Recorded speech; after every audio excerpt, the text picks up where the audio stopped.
నా ప్రభువైన యేసుక్రీస్తు మనం ఏందన్న శుభవందనండి. ఈరోజు దేవుని వాగ్దానం యెషయా గ్రంథము 54వ అధ్యాయము 7వ వచనము. నిమిషమాత్రము నేను నిన్ను విసర్జించుతని గొప్ప వాత్సల్యంతో నిన్ను సమకూర్చేదను అనే వాగ్దానం ఇచ్చాను. పరిశుద్ధాత్ముడు అర్ధరాత్రులు ప్రార్థన చేసి స్తుతులు చెల్లించి మళ్ళా ప్రార్థన చేసి దేవుడిని ప్రతి ఏడు వాగ్దానం చేయించాలని వెంటనే షాడస్పున్న చూడండి. ఇక్కడ ప్రతి దినము కూడా మనం ఉదయకాల సాయంత్రం ప్రార్థన చేస్తున్నాం, అర్ధరాత్రులు ప్రార్థన చేస్తున్నాం, స్తుతియాగం చేస్తున్నాం. బైబిల్ అయితే పూర్తిగా రాస్తానండి. 3 సంవత్సరాలు పట్టింది దేవుని కృప వలన. ఇంకా బైబిల్ ధ్యానిస్తున్నాము, ధర్మశాస్త్రాన్ని మరి ఉపవాస ప్రార్థనలు చేస్తున్నాం. ప్రతిదినము కూడా మరి 10 సంవత్సరాల మట్టి కూడా మరి ఉపవాసం ప్రార్థన చేస్తున్నానండి. మరి ఈ విధంగా చేస్తున్నాం కాబట్టి దేవుడు మనకు నిమిషం మాత్రమే నేను విసర్జించాను కనుక ఉపవాసాలు నేను సమకూరుస్తాను అంటున్నారు. భయపడద్దు అంటున్నారు. నీవు కుడివైపు నాకు ఎడవైపు నాకు నీవు వ్యాపిస్తావు అంటున్నారు. నీ సంతానము అన్ని జనుల దేశమును స్వాధీనపరుచుకుని అంటున్నారు. పాడైన పట్టణములను నివాసస్థలంగా చేయను అంటున్నారు. భయపడకు, నీవు సిగ్గుపడక్కర్లేదు అన్నారు. అవమానం తలంచకము, నీవు లజ్జపడక్కర్లేదు అంటున్నారు.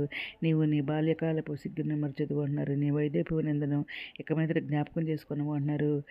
ఇంకా సైన్యులకు అధిపతి యెహోవా ఇశ్రాయేలు యొక్క పరిశుద్ధ దేవుడు నీకు మోచుకుడు అంటున్నారు. సర్వలోకమునకు దేవుడు ఆయనకి పేరు అంటున్నారు. నీ దేవుడు ఈ మాట సెలవిచ్చినాడు అంటున్నారు. బడి దుఃఖక్రాంతులైన భార్యను పురుషుడు రప్పించినట్లేను, తృణీకరింపబడిన యవనపు భార్యను పురుషుడు రప్పించినట్లేను యెహోవా నిన్ను పిలిచినాడు అంటున్నారు. నిమిషం మాత్రం నేను నిన్ను విసర్జించేదాను కానీ గొప్ప వాసన సమకూర్తానని చెప్పేసి అంటున్నారు. మహోద్రేకం కలిగి నిమిషం మాత్రం నీకు విముఖుడనైతే అంటున్నారు. నిత్యమైన కృపతో నీకు వాత్సల్యం చెబుతారని అంటున్నారు అన్నమాట. అని నీవు మోచుకుడు యెహోవా సెలవిస్తున్నాడు అంటున్నారు. నోవహు కాలమున జలప్రళయమును గురించి నేను చేసినట్లు మరి చేయదును అంటున్నారు. జలముల భూమి మీదకి ఇకను పొర్లు పారవని నోవహు కాలము నేను ఒట్టు పెట్టుకున్నట్లు నీ మీద కోపముగా ఉండననియు నిన్ను గద్దింపననియు నేను ఒట్టు పెట్టుకుని ఉన్నానంటున్నారు. పర్వతం తొలిగిపోయిన మెట్ల తొత్తలను నా కృప నిన్ను విడిచిపోదు అంటున్నారు. సమాధాన విషయమైన నా నిబంధన తొలగిపోదు అంటున్నారు. అని నీ ఎందుకు జాలిపడి యెహోవా సెలవిచ్చున్నాడు అంటున్నారు అన్నమాట. ప్రయాసపడి గాలివాన చేత కొట్టబడి ఆదరణ లేక ఉన్నదానా, నేను నీలాంజనములతో నీ కట్టడాలను కడతానంటున్నారు. నీలములతో నీ పునాదులు వేయుదునంటున్నారు. మాణిక్యమణులతో నీ కోటగుమ్మములను, సూర్యకాంతములతో నీ గుమ్మములను కడతానంటున్నారు. ప్రశస్తమైన రత్నములతో నీకు సరిహద్దులు ఏర్పరచుతున్నట్టున్నారు. నీ పిల్లలందరూ యెహోవా చేత ఉపదేశం అందరూ అంటున్నారు. నీ పిల్లలకు అదుకు విశ్రాంతి కలుగును అంటున్నారు. నీవు నీతి గల దానిపై స్థాపింపబడతావు అంటున్నారు. నీవు భయపడక్కర్లేదు అంటున్నారు. బాధించి వారు నీకు దూరంగా ఉందరు అంటున్నారు. భీతి నీ దగ్గరకు నీకు దూరంగా ఉండదు అన్నారు. అది నీ దగ్గర రానే రాదు అంటున్నారు అనమాట. నీకు విరోధంగా రూపింపబడిన ఏ ఆయుధమును వద్దలదన్నారు. న్యాయ విమర్శలో నీకు దోషారోపణ చేయు ప్రతివానికి నీవు నేరస్థాపన చేసేది అని అంటున్నారు అనమాట. యెహోవా యొక్క సేవకుల నీతి నా వలన కలుగుచున్నది అంటున్నారు. ఇది వారి సాహస్యము, ఇదే యెహోవా అంటున్నారు అనమాట. భయపడొద్దని అంటున్నారు అనమాట. నీకు ముందుగా పోచమట్టుగా ఉన్న స్థలాలను సరళం చేస్తా అంటున్నారు. అందుకే ఉంచబడి నిధులను రాస్తాను, మరుగైన ధనాన్ని నీకు ఇస్తా అన్నారు.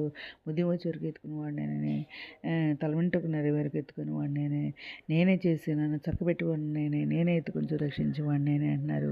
స్త్రీ తన గర్భం పుట్టిన బిడ్డను కన్యకుండా తన చంటి పిల్లలు మరిచిన వారైన మస్తారేమో నేను మరవని అంటున్నారు. నీతి యుద్ధం చేయవద్దు, నేను యుద్ధం చేస్తాను. నా నీతి నిత్యం చేస్తుంది, నా రక్షణ తరతరంలో ఉంటుంది. అందరూ బుద్ధం దెబ్బతితే మీకు స్వస్థత కలుగ చేస్తానని అంటున్నారు. దాన్ని తెచ్చుకుని దేన్ని ఇబ్బంగా ఉంచుకొని ఏ కొరకు కనిపెట్టుకోమని అంటున్నారు.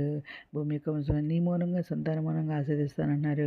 భూమి మీద ఉన్న సమస్త జనాల కంటే నేను ఇచ్చేస్తానని పదులన్నీ సవలపరుస్తానని ఏదైనా మాట్లాడదాని దేవుడు నిత్యం దర్శనమాతో దాడిపై నీరు గ్రామం చేసుకుని అంటాను. గ్రామం చేసుకుంటామని దేవుడు మాట్లాడుతున్నారు అనమాట. ఏదైనా వాగ్దానం అందరి జీవితంలో నెరవేరని కోరుకుంటే ఈరోజు మనం ప్రార్థన చేసుకుందాం. మౌన్నతిలో సరస్వతి మందిర ఘనమైన గల స్థుతిస్తున్నాదండి. అది ప్రపంచంలో ప్రతి ఒక్క బిడ్డని పేరు పైన న్యాయం చేసుకున్నాను. ప్రతి ఒక్క బిడ్డకి అవసరం తెచ్చండి, అక్కడ తెచ్చిన కోరికలు తెచ్చండి. ఆయన విద్యార్థులు శైలితో ఇవ్వండి. వనస్తులు బలపరిచిన మన కాలంలో కాడమిట సహాయం చేయండి. అది ప్రశ్నలు కూడా అది సాయం తెచ్చండి. ఉద్యోగాలు తెచ్చండి. అనారోగ్యం స్వస్థపరచండి. వేలం తక్కువ అది వచ్చిన వారిని లేకపోతే రక్షణ తెచ్చండి. మీ తరకు రాని నేర్పించండి. మేము సరి పంటకు వచ్చమని ఎత్తపడి ఉండి బాగా తెచ్చమని మా ప్రభు పీరషుడిని యేసుక్రీస్తు పరిశుద్ధమైన అడిగి వేడుకుంటే ప్రార్థిస్తాం తండ్రి. మీరు మీ అందరిని ప్రార్థనలో మా కుటుంబం కొరకు ప్రే చేయమని మనం చేసుకుంటున్నాను. మీ సహోదరి. God bless you.